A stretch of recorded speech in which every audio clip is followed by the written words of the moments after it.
ladies and gentlemen, welcome to another episode of the show. Y'all know what it's called. It's called Behind the Micstand, and I am your host, Alex Babbitt. Now today, I have one of my favorite people, man. Honestly, this dude is one of the most talented artists I've had the pleasure of meeting, right? One of the greatest musicians out here. This dude is super talented. Y'all know him when y'all see him. Ladies and gentlemen, make some noise for Miles Music. What's up, bro? How you doing, bro? My guy. You're fucking dope, dog. We was having so much fun off camera that I was excited to even start this episode. We're really trying to bite our tongues to not give all the details for you guys. Yeah, motherfucker, you've been doing great, and I'm very happy. Like you're one of the artists in my life that I genuinely be like, oh, I'm happy you're winning. Like I appreciate it, bro, and I feel it. Like it's not cap because like it'll just call me out of the blue. Like, hey, yo, how you doing, man? I just want to check in on you. And you're like one of the like two people who do that in my life. It's me and your family. Because I get bored of my grandma. So nah, bro, I got you. Yeah, come on, Nana, come on. Abuela, you Spanish? Yeah. All right, Abuela. I wasn't sure. And I'm black. So okay, Spanish is black, man. Yeah, because to give context, Miles Music, you're singer-songwriter, and I honestly don't remember where we met. Was it just at a show? It was at like a talent, like a weird, like it was like a talent show thing. It was weird. They made me do tickets. I don't know. It was cool. You had to sell tickets? I had to sell tickets. Oh, that's fucking ass. I didn't know that. Yeah, I had to sell tickets. Then they gave me second place, but then they asked me to come back. So I was really first place. They just didn't want to give it to me. And then they knew the person who they gave first place. Yeah. I feel like it was like a setup. It was real. But met him, so it was worth it. Yeah, that's fucking. Oh, because I remember that show. That was a show where something happened where a comedian was bombing, and we bonded because me, you, and another comedian who's been on the show, Andre Thompson, were roasting the person who bombed. And they got so mad at us. Oh my gosh. Bro, it was bad. It was so bad. Like, I just remember the look on her. She was just... Yeah. Nothing worse than when someone bombing and then try to look at you like you did something. Like, why are you mad at me? My fault you suck. Talking shit, Miles. Talking shit, let's go. But yeah, I remember that, man, and because around that time was when I was doing my first comedy album, and I believe I had you come and do music on the show, if I'm not mistaken. I think so, At the Comedy Club on the Upper West Side. And because you West Side Comedy Club. Yep. Yeah. All right. So damn. And at that time, how old were you, bro? I was like 16, 17. That's fucking crazy. That's fucking insane. Because I've always been the youngest in my in my group of friends. Mm-hmm. So it's interesting to me to now have another person in my world that's like, oh, this nigga's like a kid. I'm a grown man. Yeah. All right, bro. Sure. But how have things been since then? So that was all of like 2017. So how have things been since then? Wow, okay. Yeah. Things have been good, actually. I mean, a lot has happened since then. So I'm trying to, like, if I could summarize it, I'd want to say it was a lot of train performing. Okay. So train performing, to like break it down. That's your camera, by the way. Oh, okay. You know, that's your camera. I was there. That's the wide. Oh, okay. Media training. Okay, we're working on it. But it was a lot of train performing. So train performing is just like I'll go on a train cart, and like we're both from New York, and I'll just perform like songs on a train for money. So that's pretty cool. My mom wouldn't let me do that. Seriously? I asked her because when times were hard for comedy, I was like, yo, how would you feel if I just went on a train to like do some jokes and shit? My mom was like, don't embarrass me like that.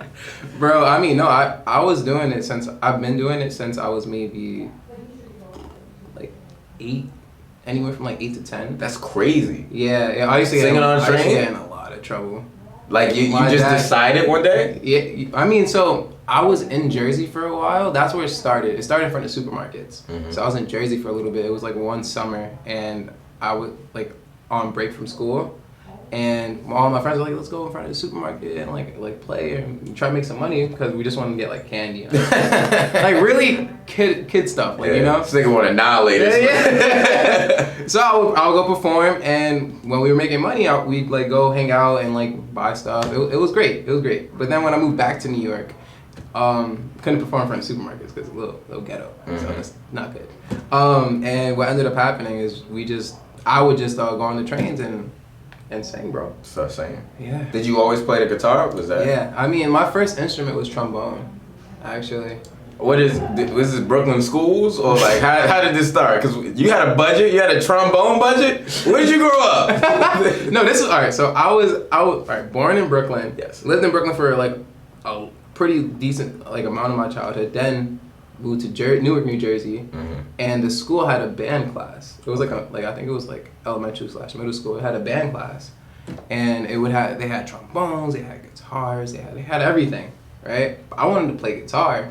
But everyone's a kid, like the coolest thing is like to grab a guitar and hit it. You know? So like all the kids are doing that, and I'm like staring at the guitar like, dang, bro. And the guy was like, I forget his name now. He was like my music teacher, and Mr. Serrano. Yeah, wow, that's crazy. Yeah, come on, bro, come on. And he was just like, here, try this. And I was just like, trombone. I'm like, bro, no, I don't want this. But you don't get no girls with the trombone. You don't get any girls with the trombone. And it's bad. And then it's like, what's worse is that I've been singing forever, so I knew I wanted to sing. So I'm like, how am I supposed to? You know, this looks crazy. But dang. One, you was on key, by the way. That was so fucking fire. The note you casually did while doing an act out was fucking on point. That shit was great. This nigga's musically inclined. I love that shit, yo. I love that shit. But so you did the trombone, and was that like, how did you even let's start a little bit earlier than that, right? Okay. Before we get into the trombone, because it's very interesting to me. You said you've been singing forever. Yeah. What was that introduction? So my mom tells me, and she like I laugh about it, but like she's that serious. She said that like ever since I was like, I'm the youngest of four brothers, and she would say that I'm like, as a baby I was like scream like the highest pitch, the loudest, like, and she was like, this boy's gonna be a singer. Yeah. Is your mom an artist too? No, she I mean probably like she's a creative, okay. But like she didn't like dabble, like she dabbles in it, but she didn't actually do it. Like she paints and stuff like that. She loves to draw. But yeah, so she just kind of called it, and she was like, yeah, he's gonna be a singer. So like every once in a while I'll get that call. Remember when I told you you were gonna be a singer? I'm like, bro, I was like 8 months old. I'm not gonna remember that. You know? Parents start to take credit to everything. Everything. You know I made you, right? Yes. Thank you. I appreciate it, bro. Thanks, Mom, for doing your part. I didn't ask to be here. Like, cool, thanks. Like, okay, so you've always. And then ever since then, I was just I mean, there was like talent shows, Black History Month, like singing like "We Shall Overcome," stuff like that. It was like a lot of that before actually picking up an instrument, right? But I was always singing.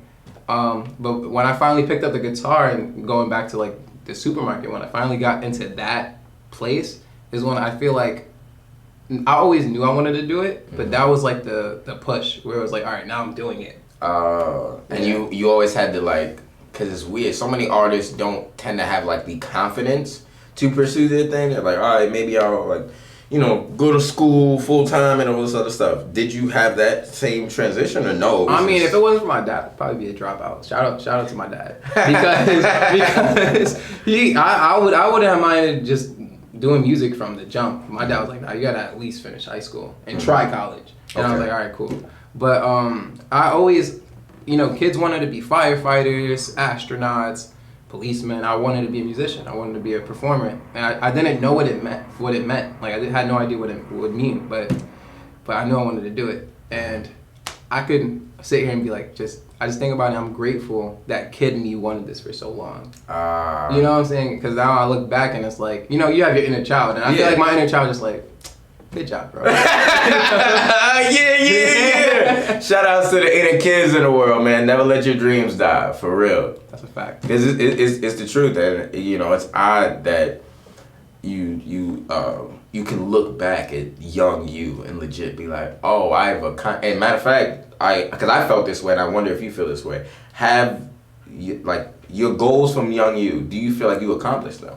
I feel like young me is such a big dream, like he's just a big dreamer. So like I feel like there's still a lot of goals I have to accomplish, but just looking at the gap from then to now, I feel like I would be, how do I explain this? So young me grew up watching a lot of Michael Jackson, a lot of like Bruno Mars, a lot of Weeknd, stuff like that. I feel like I would be one of the artists that would pop up on YouTube that he would sit there and watch. and be like, wow, like this is cool. I could imagine doing this. Yeah. So I feel like that's like one of my biggest accomplishments, because my goal is to be an influence to the kids, and like to like for people to have a good role model, So to think back on me watching like Bruno or Michael Jackson doing their thing on YouTube, and then comparing it to like if there's a video of me and then like kid me's watching it, like surreal. But like I think that's probably the biggest accomplishment right now. That's fucking fire. That's dope as shit, and I 1000% agree. Just from watching your content, evolve, and like your presence on social media is so fucking. It's so surreal. It's so surreal, bro. Because one, you made so many accomplishments. Like for example, if I'm not mistaken, you performed at the Garden. Yeah. Right? That's not like an easy feat. That's not something people just do.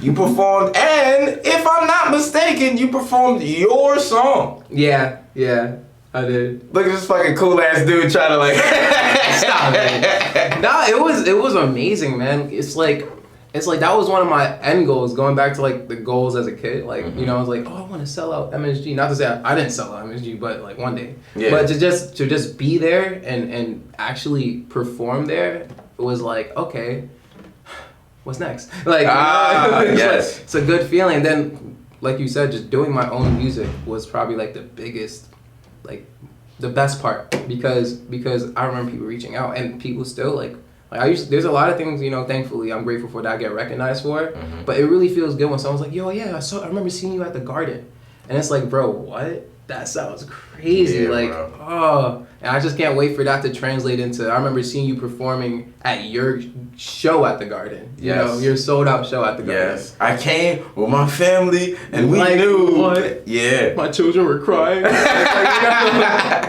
Yeah, bro, and it's so surreal when like little moments like that in your career can happen, and how much you can inspire someone who like think about it. There'll probably be some kid like maybe like who's like 7 now might stumble upon your content and pick up the guitar because they saw you. Like, oh, bro, like that's crazy, because like that's what happened to me. Yeah. So it's like I'm watching like my favorite artist, and I'm seeing like the guitar and everything, and I didn't really tell you how I ended up playing guitar, actually. What's up? Talk to me. So like I said, the trombone thing, right? Yeah. Like there was only trombones available because everyone took the guitars. One day I'm like I went into my dad's closet, and I'm like, I don't know why I'm in my dad's room, but kids just be in their dad's room for no reason, looking for whatever. Yeah. And I find this old dusty guitar case, wipe it off, unzip it, and it's like this like rustic like guitar. And I just start playing. It's out of tune. It's like a mess, but I'm playing it, And my dad came home. He's like, "What are you doing?" And I'm like, "It's my guitar." And he doesn't play guitar, but he was like, "It's mine, so no." But this is why, like I said, this is why I was in Jersey. So my dad actually worked in New York while we were living in Jersey. So he would do the travel back and forth. So I had the time from when he left the house in the morning to when he got home from work to play. That's like you would sneak guitar lessons. And then when he noticed I was getting good, he was like, "You really want to play guitar?" I was like, "Yeah." And he was like, "All right, cool." And he gave you the guitar? Yeah. My first guitar is so crazy, bro. I haven't. You still have it? Yeah, I do. Yeah. I'm gonna send you like a picture. So yeah. I can place it somewhere. Nah, that's fucking dope. I got you, bro. Because that's. Because what's weird? As a kid, I used to sneak to watch comedy things. I'm sure, because it's so like they're so like vulgar. Yeah. So like my dad wouldn't let me watch Def Jam, but I would sneak to watch like Rush Hour 2. Like I would have to literally same energy. My dad would go to work, and I was like, all right, I got 2 hours to watch Rush Hour 2, and I would sneak it in. Because you're 20. How old? I'm 22. 22. So you maybe didn't grow up with the era of VHS tapes, some thick ass tapes. Oh no! Remember, I have older brothers, so everything. Okay, cool. Same. I got older brothers too, so I had VHS tapes. A VHS tape of fucking Rush Hour 2. Throw that shit in there. TV would still be hot, but I gotta take that bitch out and pretend like I was just playing with toys or some shit. But I was watching comedy stuff, so that's so crazy. Did you ever get caught? Yeah. My pops would always catch me, cause I wasn't good at shit. How you do it? Dude, my pops caught me with a porn DVD still in there, cause I remember just running away. Like, I remember it being in the TV and me just dipping. But like the TV, I turned the TV off, but the DVD was still playing. Like, so he just turned the TV on. Oh, yeah, bro. Yeah, I wasn't clever as a kid. I wasn't clever at all. And it's like you thought you got away with it. That's the way. Yeah. You thought you were in the clear, like, oh, dodge that bullet. You immediately get a call, Alex, and when I'm in trouble, Alexander. I'm like, oh fuck. Yeah, but yeah, bro. So that's so interesting. As a kid, sometimes you have to sneak your dream, but you also show resilience in a lot of ways. To just like you never. What was it? What is it about? If I could ask, man, what is it about music that, or singing or performing that really gets you? Like, how would you describe it? I would say it's almost just like therapeutic. Like I had maybe 2 days ago, I had like a really bad day. And then yesterday I went to hang out with some friends and we ended up at this like karaoke spot and I'm just singing. I'm like, bro, oh, this is what I needed. Like, this is exactly, like I feel so much better. Yeah. Like it's a mix of just like the therapy that I feel like everyone needs therapy at some point in their lives. But for now, for me, because I don't have like a therapist, this is what's working for me. Yeah. So I'm sticking to it. But it's a mix of that and just overall really loving it. Like I've always loved music, and it's something I was gonna do whether it was a career choice or a hobby. You know, so it was gonna happen regardless. I feel that because I feel that same way about making people laugh and performing in that aspect. Because it's like, you know, when I have my worst days, my shorty will always remind me, just go outside. You need to just go talk to people. Go make people like, you need to get the fuck out of here. Yeah. Go, because I enjoy that. It's the same thing. Don't have a therapist. Willing to go, because I want nobody in the comments or just looking like, oh, these guys got trauma. And yeah, but you mind your fucking business. Maybe if it didn't cost money. Yeah, if it was free, society. I don't know which camera to look at. I'll look at this one, you look at that one. All right, society. But yeah, you know, comedy and performing in general, because I've also been, because as you can see by the wall, man, like a lot of my influences are music-based. Usher, Lauryn Hill, Kanye West, Tupac. These are all. I see Usher, I think of you because I always think of when you do the rain video. Yeah, when I'm dancing in the rain. I love it, bro. Cause that's my heart. Cause for me, my childhood, if I could like create like 3 artists that created me, I would always say it's Usher, Dave Chappelle, and I guess from like my high school years, it's Kevin Hart. Those are like the things. But more so Usher, Dave Chappelle, and Chris Rock were like my fundamental design of how I started. So for sure. That's crazy. I feel like that's why one of the reasons why we get along so well, because Dave Chappelle is like literally my favorite comedian. Oh, that's dope. Yeah, he's like my favorite comedian. So like I feel like you have like a, how do you say, like the way you present yourself, the way you carry yourself is just like of that level of comedy. Thank you, bro. You know what I'm saying? And it delivers in your jokes and your punchlines and stuff. That's why I'm always like, when's your next show, bro? Yeah. No, I know I'm some sort of good because of, I know I'm good. No. Hey, man, I put out some stand up fairly recently, and my mom had called me, and she hadn't seen me live in a little while. So, and I put like an actual joke, like something that I do at shows. And she had called me, she's like, damn, this was good. I was like, Mom, I do this. Like, I don't know if you know, but I make money. Yeah, and not only do I make money, like, you know, I'll be posting, like, on social media, I'll post, like, people DMing me, like, yo, I really enjoy this shit. Like, that doesn't happen because I'm garbage. That's, like, I'm good at what I do. And then the same thing with you. I assume, like, people, like, what has been, like, the greatest response you got from an audience? That's tough. Okay, which is a good problem. That's a good problem that is. Come on. Out. But I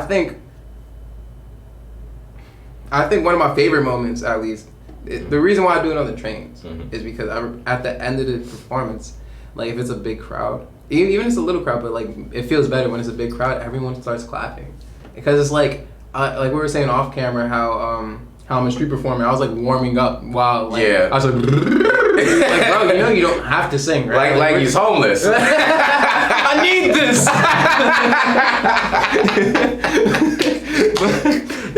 But no, what it really is that like I like when I perform, it doesn't matter if it's at the Garden or if it's on the train. I'm gonna give the same show, but I'm just gonna give it my all every time. Yeah. So like it feels really good to get that reaction. Yeah. I feel the exact. There's a lot of kindred spirits in terms of just like the how much we care about the arts, because it's the arts in its totality, and that's fucking awesome, bro. That's so cool, because so many people have, and I hope you never lose that, because so many people have the gift and rely on it always being perfect. Like, I can only perform if the lights are on and the cameras are right. That's crazy, because you're never like.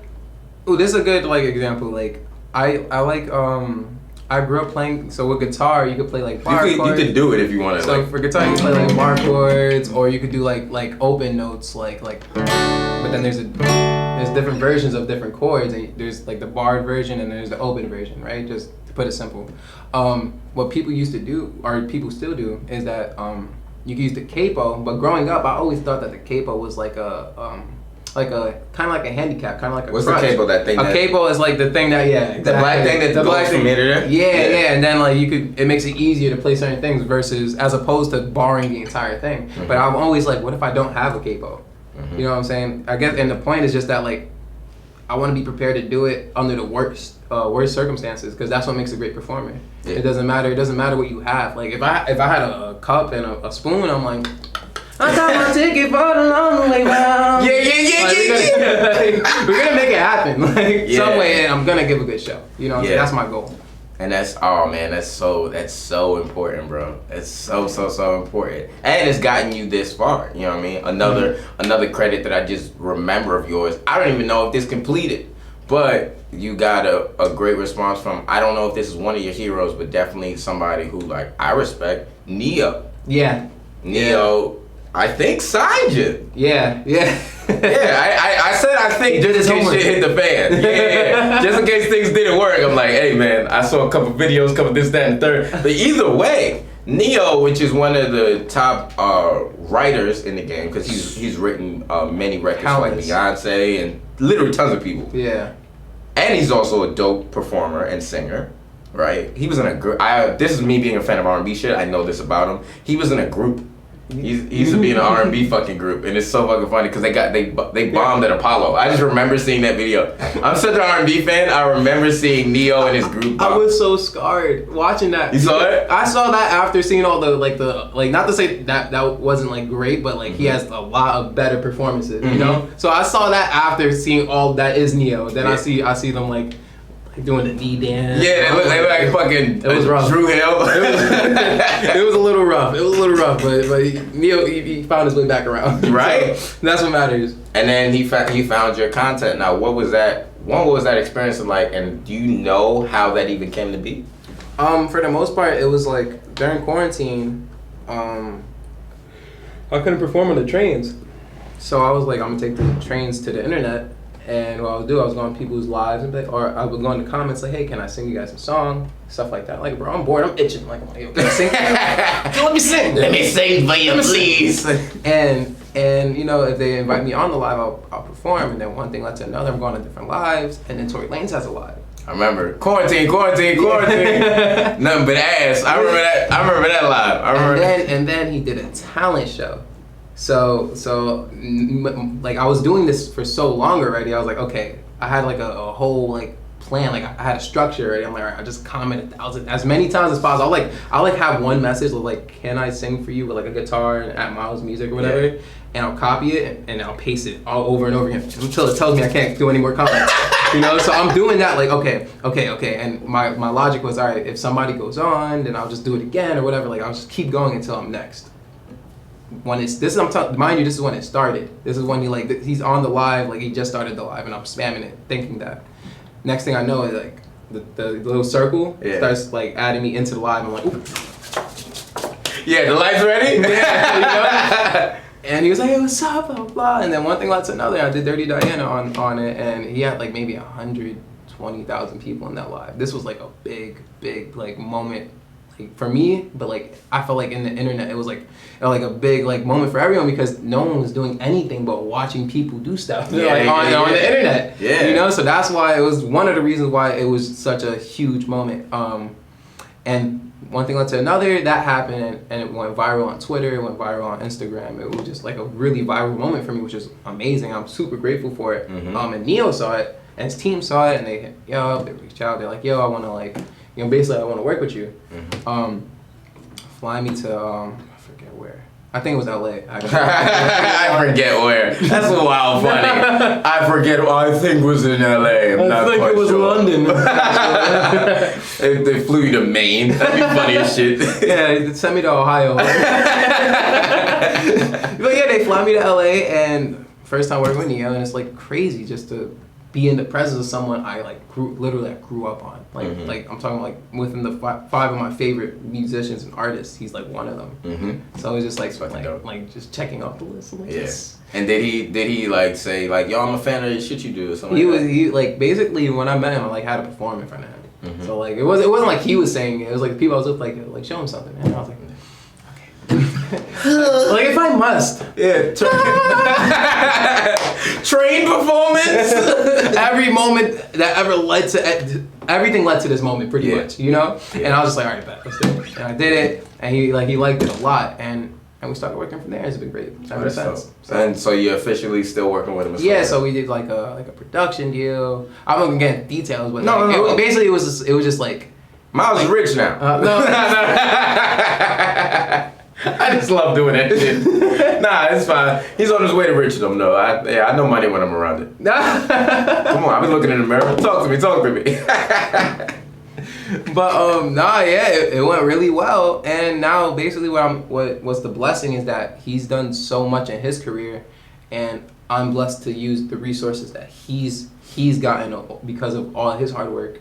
And basically in return, like I get to make music, and like they get paid for me making music, and I make my music because I have the things that they use, whatever, you know. It's just like a give and take. Got you. You get to create content, and y'all split the deals however they're set up. Right. I hope in a good way to where your financially it took so long. That's fine. Yeah, because I'd be wrong if I was like, hey, they not robbing. They don't got a 360 on you.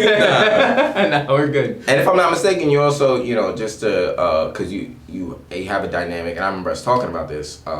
So correct me if I'm wrong here, but I think your manager is like your uncle or something. Yeah. Which is so dope, because you've expressed a lot of importance of family. Why did you trust your uncle to manage you out of all people?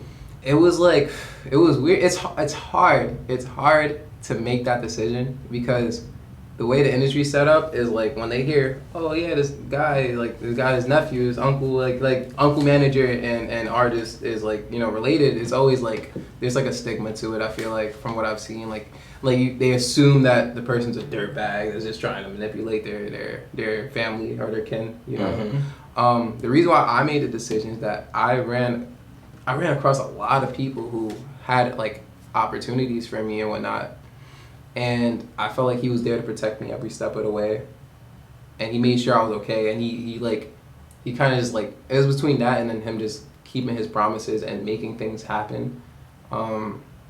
So I'm just grateful to have someone that makes me feel safe in the industry that's so wicked. Yeah. So that's the main reason. And I think what's also cool is that now he manages Fabio Foreign. Okay. Like that was, so he was a part of everything that like before Big Drip. Like he was like helping get everything situated, and I watched it all happen from scratch. So I just think it's cool that like outside of myself, my uncle's finally has like this accomplishment that he could put in his credentials. That's so now it's not just oh yeah, my uncle manages. Like nah, he manages this guy. Yeah, that's dope. It's a great feeling, and it just like it was a reassurance of like, wow, like I'm glad I trusted my gut, and like God helped me like make the right decisions and whatnot, and I stuck with my family. He ain't try to get you to do coke or nothing? Thankfully not. That'd be crazy shit. You know what you need, Miles? You need coke. It's crack. All the artists do it. That's fucking, that's so dope. And that's such a rare experience for a lot of people, because, a lot of people live in an environment where they can't trust their family and all this other stuff. So it seems like you don't have too much of a, like, traumatizing story from the arts. Am I correct in saying I'm that? good, yeah. Okay. Thankfully. I'm grateful not to have to experience like a lot of traumas in the music world. What do you feel like, I'll ask you a couple questions and we'll wrap, but we could really do this for fucking hours. What are some of the hardest things you feel like you do face? when it comes to like the arts or the arts, your experience just as a human being? I think it's I think I gotta think about this. Come on, we asked the hard-hitting questions. Ask it one more time. Shit, I don't remember. Okay. What was it? All right, no. It was, what are some of the hardest things you feel like you face as an artist or just as a human being in this industry? I think it's alright. So I believe it's a mix of exactly what you're saying, of it being like being a human being in the music industry. Like it's like I have to learn. There's a balance of you want to be successful in your life just as much as you want to be successful in your career, and people make the like assumption that those are the same thing, and they're not. Like success in my life is entirely different. You know, like the music stuff is a part of my life, but it doesn't mean that if I'm at the, you know, peak of my career and everything goes perfect, God willing, I could be there and I could be lonely. I could be, you know, feel like I'm by myself. I could have all these mental issues that I didn't deal with. Like I think the hardest part is just staying true to self and finding a way to be a better version of me every day. That's fucking cold. That's so cold. All right. I feel like this is a natural way to lead into our final question. This is I don't want, damn it, God damn it, Miles, you're good at this shit. All right. Final question, because of just, I know the importance of this. We ask every episode, if you had a gem to share with somebody watching, somebody who's either young you or comes from the same artistry that you come from, and they might just need a couple words of encouragement or advice, what gem would you give them? That's your camera. This one, sorry. This is my camera? Yes, that's your camera. All right. I think, all right, a gem for a younger. Younger? They could be older. Anything, okay. Yes.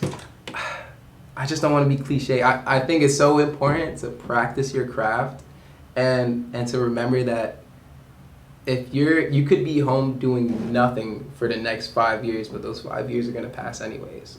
So like if you're instead be home practicing what you love and working your way into the next, like it's like evolving. You want to evolve as a person and as a if you're an artist, as an artist, if you're like someone who works out, as a you know, person who works out, you just want to like just practice your craft, and it makes everything worth it because there's a mix of preparation and then the right timing, and they come together and it makes everything goes well after that. Come on, bro. Come on. All right, man. Look, I enjoyed this episode. Matter of fact, you want to play us out? We'll play us out? What you got to play? Ladies and gentlemen, this is Miles Music. Come on, let's go.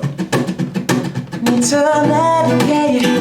Need to numb the pain now that you're gone. Come on. I'm behind the mic stand. Kick it. Remember, a part of everything holding my heart. Yeah. Go crazy. You leave me, we got so far. All the bad nights, the battle scars. You walked away. Now I'm left here, lonely, craving more. I'm craving more, baby. Now that you're gone, Think it's nice, yo. my magic comes so dangerous. It's so cold. So cold. Now that you're no time, oh no. And I pray we meet again, just one more time. One last goodbye. I'm out of here. All right, ladies and gentlemen. That was this episode of Behind the Mic Stand. I love y'all. I thank you for watching it. See you later. Peace.